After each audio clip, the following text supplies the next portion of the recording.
Alright guys, so just going to give a real quick update on the marine tank, which looks funky. You can see that. The fish are hungry. It's a couple hours till time to eat. To cut to the chase here, I did get it after having the tank set up for 2 months. Of course, it hit the puffers hard since they're scaleless. I did lose Thorn, the spiny box. Went through ICX, vacuuming the tank, did all these things, and then switched over to copper, and that was just too much for her. I'm about a week into the copper treatment, and I'm running it at about 5 for those of you that use copper. And Dharma the cat says hello everybody. So far, Melon, the dog face, is holding his own with it. He's eating well, begging for food now. The little leopard puffer one of the ones that I acclimated to salt, is bedded down back there between those rocks. I did have to pull all the inverts out, so all the coral, all the shrimps, all the snails, all the crabs, all that stuff, because they're not tolerant of coral. So the tank is coming along and doing well here. So, a little bit better shot with some light, which Melon does not like at all. But you can see no ick currently. He may have a little dusting on his fins, but it's a huge improvement. And I would apologize if I apologize for water spots, but this tank hasn't been clean lately. Alright. So this is a safe tank that I pulled all the inverts out to. There are some fire shrimp, there's a wrasse, and wrasse, for those of you that don't know marine, are not tolerant of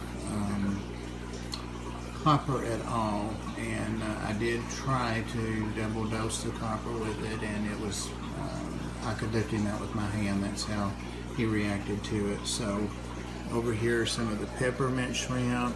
Haven't lost anything at all invert wise. So what I'm going to do, there's the coral, all the corals, and even some others that I had attaching at the shop. Can't see them, of course, the local fish store, and they attached, and I went ahead and brought them home, and they're in here. Can't see them. The reason I did that is because there's my new Molly Lightfoot crab to the left there, and he's cleaning that coral frag there. So what I'm going to do in the future, as far as, since you can't really do anything with inverts to treat ick, is I'm going to quarantine them for a total of 6 weeks. They'll come through this tank that has no medication, of course, in it. It has some of the dry rock that I had moved over from the other tank, hoping that the ICX wouldn't turn rocks blue. So most of this stuff will go back over to the big tank once the copper's out of it, and 6 weeks have passed over here. So the premise is that anything these inverts have with them will die within 6 weeks if it doesn't have a host, in other words a fish, to live on.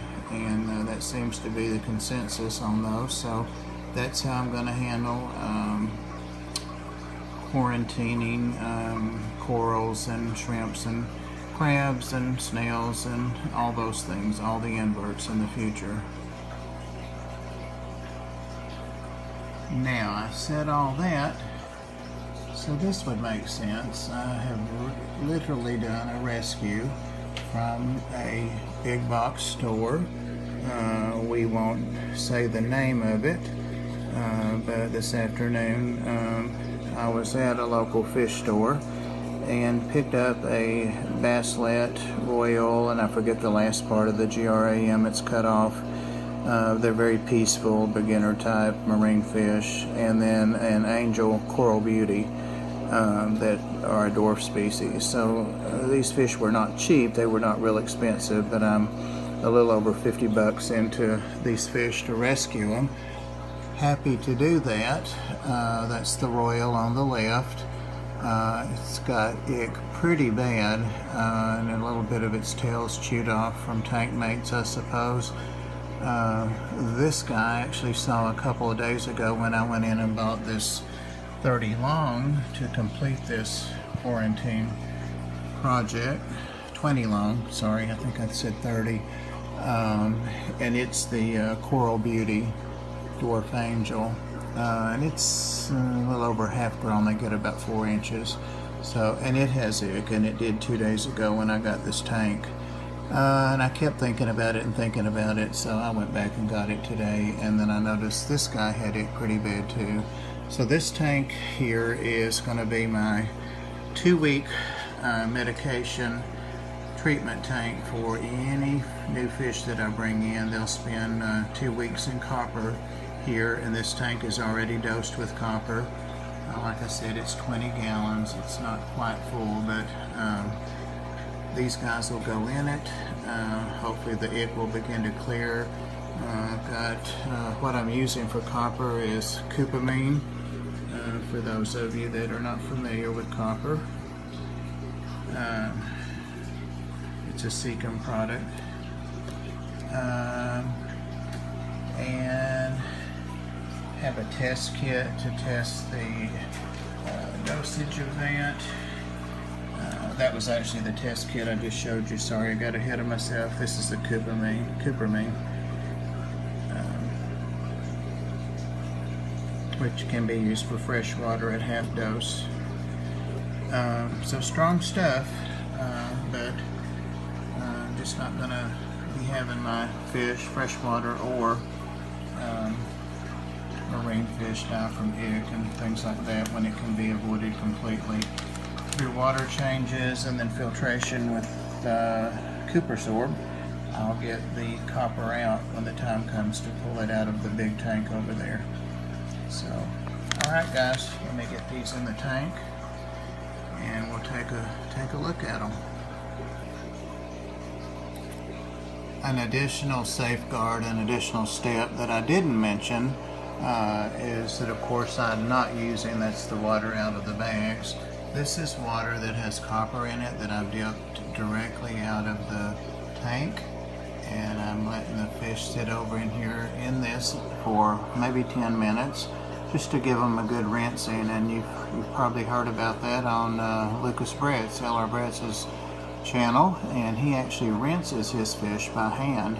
I'm not going to do that, but I am going to let these guys swim in here and rinse off really good, flush their gills out for about 10-15 minutes. So we'll come back and get a look at them after that. Okay, so we're back. These guys had their bath. They tolerated it well, and when they begin to get a little bit claustrophobic and they didn't nip at each other, but they threatened each other a little, and they're both very passive community fish, so figured it was time to get them out and get them over in the tank.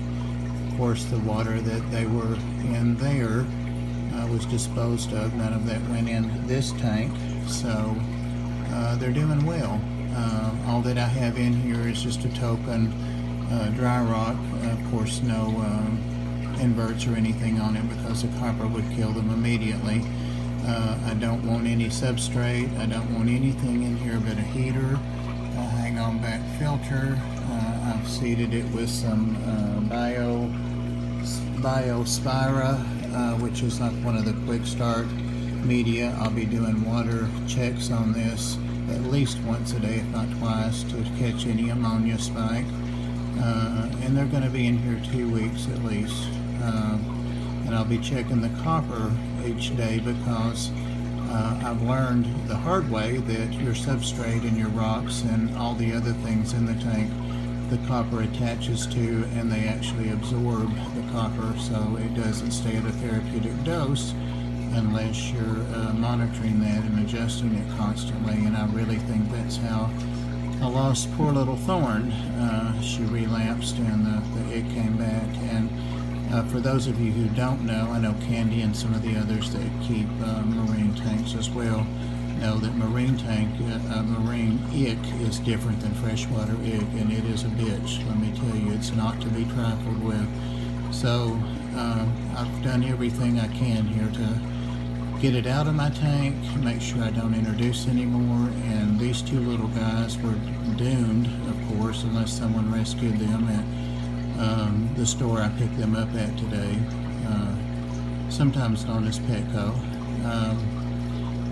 I hope that they'll begin to eat for me. They're pretty active. I do have a wave maker in here because I really wanted to stir this tank up really good, and I'll take that off. I've got some good water movement just from the little hang on back, and one reason that I left the water level down is because I wanted some agitation at the surface and some bubbling. So I'm going to pull that off before lights out tonight. I don't want them to get sucked up in that. So appreciate you watching. I know most of you are not into saltwater fish, but these methods could work for freshwater, and I'm certainly going to do the same for my freshwater tanks as well. So I have basically a fish quarantine treatment tank, and I have a holding tank beside that for inverts, and once they've been in there 6 weeks with no medication, then they can pass on over into the big tank, which is covered with algae on the back, and I like it that way. The clownfish like it that way. So, alright guys, appreciate you watching. This one's a little longer than most of mine, but that's what's going on with these guys, and take care.